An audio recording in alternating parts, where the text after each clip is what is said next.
maanta waa maalin arbaca ah waa 22 bishii labaad 2023 ciidanka qaranka jamhuuriyadda Soomaaliland ayaa guud ahaanba magaalada Laascaanood ku gadaaman hareeraheeda halkani ma aha fariisinka ciidanka qaranka oo kaliya balse gudaha halka guryuhu inooga muuqdaan waxa degan guutooyin kamid ah ciidanka kuwaasi oo dhufays ugu jira kooxaha nabadiidka ah ee rabshada ka wada muddooyinkii ugu dambeysay magaalada Laascaanood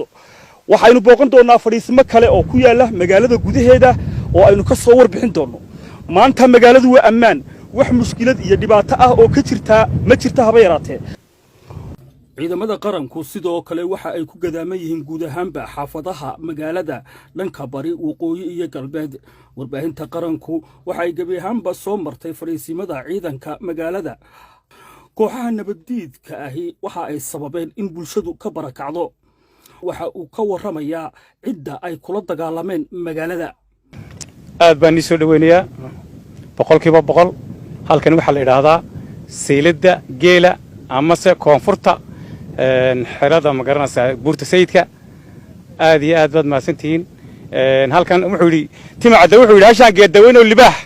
uga gaboon waayay inaan goreeyo uga taga oo wax soo go'ay afar dhuumaalaysanaya uga tagmayna wadankayga qaaliga ah halkan waxaan kula dagaalamanaa kooxaha nabadiida ma hadadkay reedka ahaa ma joogto caruuri ma joogto ciyaal waxaan kula dagaalamanaa kooxaha nabadiida oo ka soo duulay ilaa koonfurta Soomaaliya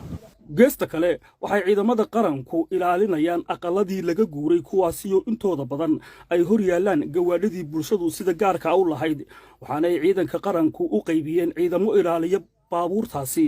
inta ay ku soo noqonayaan dadkii lahaa waa Nimcaan Axmed Dagaal iyo Xasan Ismaaciil Maxamed Xasan Shaah telefishinka qaranka Soomaaliland